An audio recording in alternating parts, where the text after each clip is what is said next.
Hey, hi guys. So delighted to see you guys again. Sorry that I have to break this into two parts. I unfortunately didn't do that with the Capricorn videos, and we had significant issues with those. So anyway, this is a glitch we're working with. So forgive me for having to do these in two segments and two shorter videos, but thanks for rolling with it, you guys. Chrissy and Hetty, thank you so much, loves. All right, so I want to take a closer look now here in part two. So this is a part two. If you didn't see part one, there's a free link right there in the description box. You can bounce over and see part one and then bounce back over here.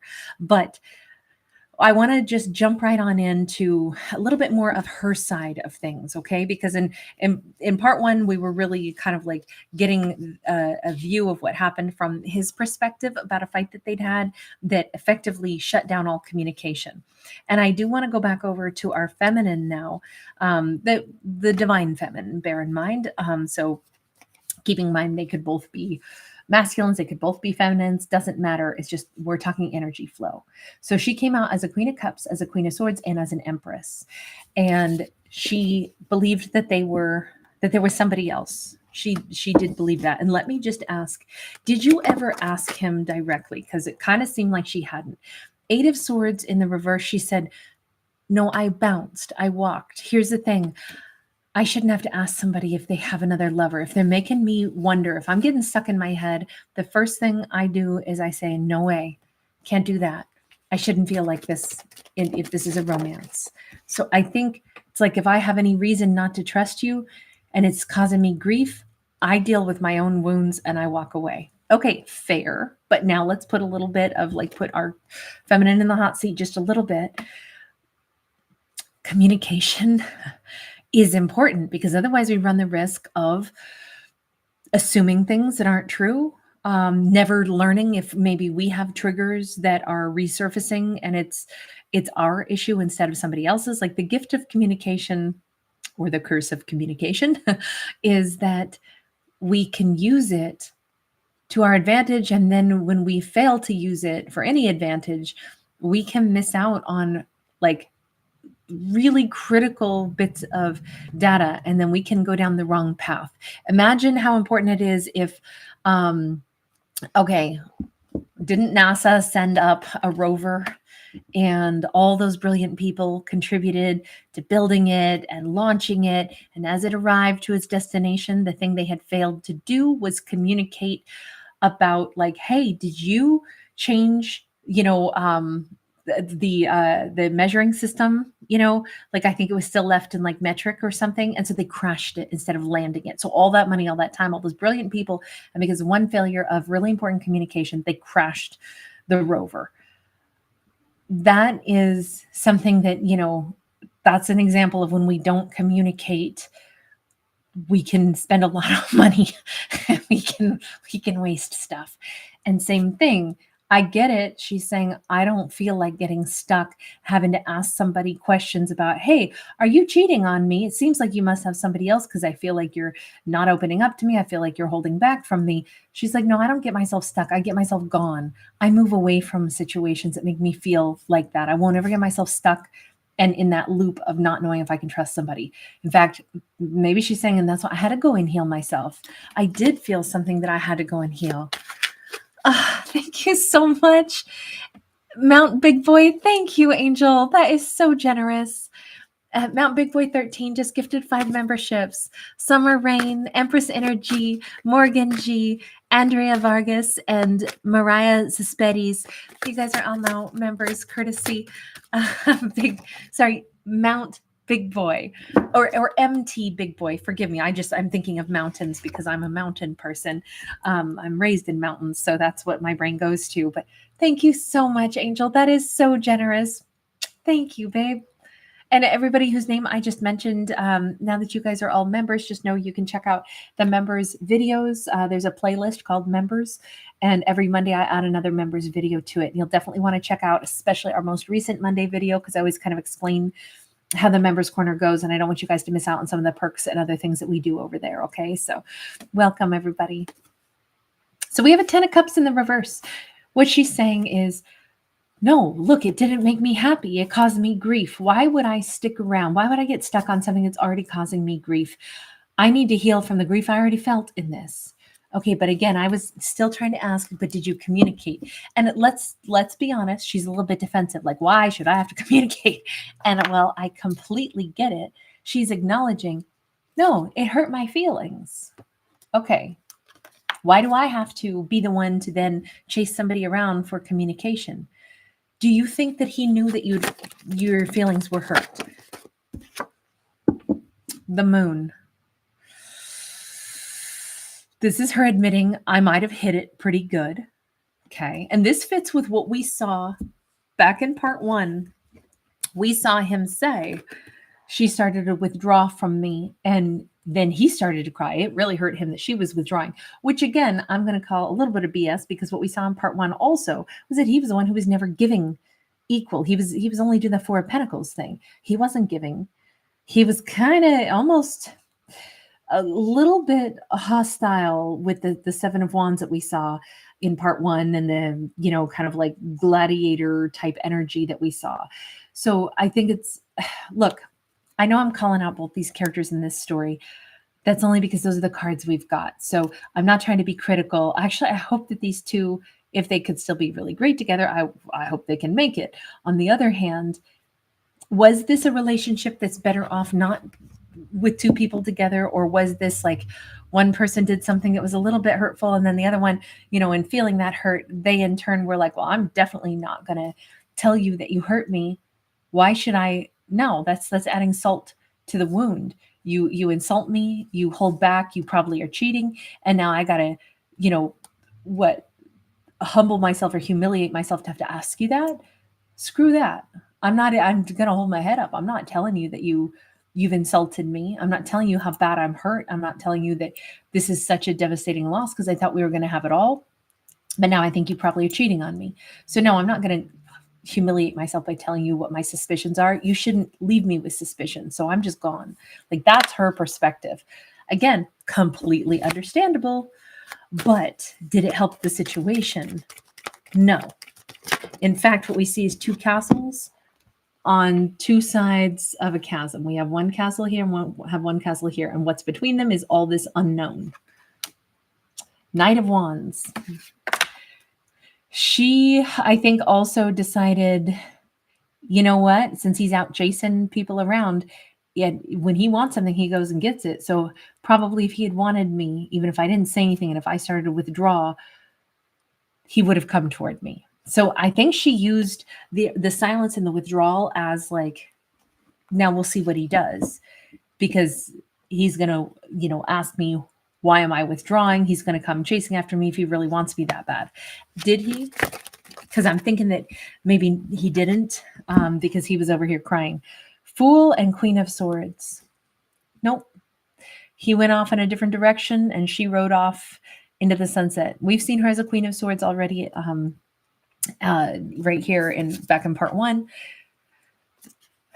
So this is a situation where, look, we can see where the origin of the problem began back in part 1. We can see him still holding back and not giving adequately to the connection, and knowing full well that he wasn't doing that, and that making her withdraw, and then him not bringing it up, and then her not bringing up how she felt. That's what got us here. So these two basically have, you know, trudged off in different directions. Now, the worst part is his feelings were hurt. So then I guess he jumped off in a new direction with the Fool card. Where do you think he went? Keep in mind, this is from her perspective. So she could be making this part up because she's injured. She says, oh, he's off probably living his best life. He's started something new. He's with some, you know, some redhead vixen, and he's having some new happy life with somebody else, whomever he was cheating on me with. This is her thought pattern. That is not a great thought pattern to be in. If you have, you know, hey, if you know somebody was a cheat, whatever, get gone with you. Go cheat somewhere else. Go have a nice life. Go shack up with whomever. You know, that's fine. And we can let it roll off our back. But she's instead assuming a lot of things that don't seem to be true. Let me ask, where are you really masculine? Let's go back over to him. Because remember, he's a King of Wands. We saw that in part 1. And he's standing right outside of the gates of the castle. No, he's still in love with her. This is where we saw him, standing outside the gates of the castle, still in love with her, kind of hiding in the, looks like quince tree to me. Okay, so where are you at this point, masculine? Death card, 9 of Pentacles. He's in this place where I do think he's starting to see her in a slightly different way as Squishfish. That would have been great. I seen your comment. I probably would have rolled with that. He's over here seeing her in a whole new light, which is like, she really is. That 9 of Pentacles comes up lots of times. She is somebody who has real worth and real value, and she works really hard. And before he saw her as somebody where it's like, I think she's withdrawing from me, and God, I don't know why. And it's like, well, you weren't giving to her. That's probably why. I don't know why you would be confused why she'd be withdrawing from you when you weren't giving to her. It feels kind of like he has this weird mystified confusion when it comes to understanding his behavior and how that would impact another person. And when he gets a taste of his own medicine, it kind of feels like he just is like, I don't know, I guess she just really wants to be single. I don't understand. Okay. He's looking at her, though, still as a 9 of Pentacles, but this time she's not got a mask on. And this time he's seeing her as somebody who's working really freaking hard. Somebody who probably has a lot of sincerity in what she does. So hang on. Are you spying on her? What's your deal here? How do you know this about her? Queen of Wands in kind of a downhill tilt. And okay, finally we get him putting himself in her shoes, right? Because we have the blank card where it's the same on either side. He's finally been able to say, holy shit, I was freaking disrespectful. And if there's one thing, especially like a Queen of Wands does not enjoy, it's the disrespect. It's the, I'm gone. You know, she's sitting here on her luggage here. She's like, you disrespect me once and we're already done, because I'm not going to stay with somebody or grovel or try to get somebody to stay with me when they want somebody other than me. Somebody's hotter. That's who you desire instead. Be gone. He's just now starting to understand, oh my God, she's somebody who has like a lot of personal self-worth and value. She is somebody who I would have insulted gravely by not giving her the best of me. And I would have felt the exact same way if I had been in her shoes. He's finally, that's what the big change is. He's imagining what it would have been like to be her and having to deal with him. It wouldn't have felt good. Okay. Ideally, that would have been something he could have imagined a long time ago. But look, we are where we are. Let's go back over to her. So on her side of things, we see her simply saying, I need to meet somebody else. Okay, I'm done being alone. I would like at least a lover. I'm ready to move on. I need to get over and beyond this. I already let him go, but now I need to meet somebody else, even if, and she's this close to like, you know, taking home a warm body is kind of what it looked like back in part 1. Like she's ready to have at least a right now kind of lover. We have her with the 2 of Swords, the Hierophant, and the 6 of Cups. She is actively blocking the concept that he is a soulmate that would ever be returning. She is done. I think to me, she reeks, not in a bad way, but she reeks of a character who has been mishandled a few too many times and has had it like up to here where it's like, nah, if somebody, I don't need any more of this. You know what? You want somebody else, go be with somebody else. And, you know, maybe I should be more lighthearted anyway. Maybe people don't stick around. Maybe even though I'm an empress, I can't imagine that somebody wants to build an empire with me. So maybe instead I take on lovers, have a nice time, and fulfill what, you know, those needs in my life separately, and then still maintain my own empire and give up on this concept of soulmates and lasting love and marriage partners and blah, blah, blah. I think this was one too many disappointments for her, because she's actively blocking even the idea of love and returning soulmates. So she does seem to be, even though we don't see her like, oh, I'm devastated and I'm wounded. If anything, she takes her wounds and she like dusts off and instead becomes more like, I'm just going to be logical. I'm just going to, you know, say, look, passion is separate from love. if I do fall in love with somebody or they fall in love with me, that's one thing. But I don't see that happening because it hasn't happened yet. So I'm just going to do passion. And what's so wrong with that? Like that seems to be where her mindset is. And she really is blocking, certainly she's blocking the idea of him ever coming back.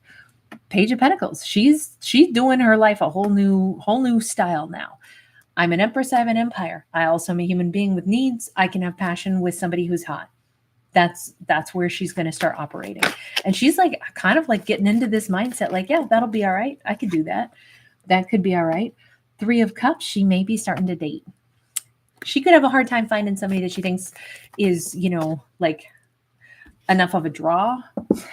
Yeah, she still has a problem letting somebody come to her home or, you know, taking somebody home or going home to their house. She's, even if she says this is what she's going to do, I think as an empress, she has a hard time just choosing a lover only because empresses still are, they see the big picture, you know, the entangling any part of your energy with someone else's could have repercussions because we still see her really not quite able to do this, even though she's got the best mindset, you know, like I'm going to do this and this is what she's happy with, but she doesn't seem to be able to actually make that work. Ace of Cups in the reverse is because she can't operate from a place without love. She just can't. She's an empress. She's a queen. Queens and empresses can't really, like, especially a Queen of Cups, which is how she started out first. That would be like denying the best part of yourself. Look, I get why she's fed up. I get why she's like trying on this different hat, but you know what? It's like me in leather pants. It doesn't look right. We're not doing it. There are certain things that don't work. Okay. It's me with slicked back hair. Doesn't work. So hot on other people. Doesn't work on me. You have to be able to still say, it's not who I am. And for her, this is not who she is. So it's not going to click, even though she was like, I'm doing this. Why would you ever pretend to be someone that you're not? An empress and a queen certainly can't.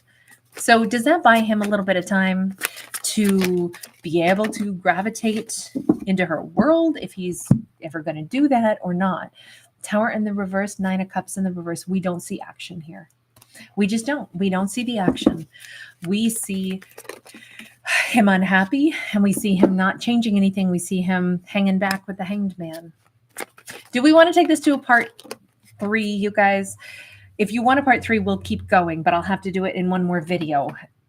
We have a 2 of Pentacles. We have the King of Cups. He's hanging back, holding back, and he's feeling like he's the other half of this. Okay, Squish Bish. Zedahi. All right, you guys, we'll do part 3. I'm sorry that I have to keep breaking these, but I'll see you guys in part 3 immediately after this, okay? Because we are on a cliffhanger. See you in a minute.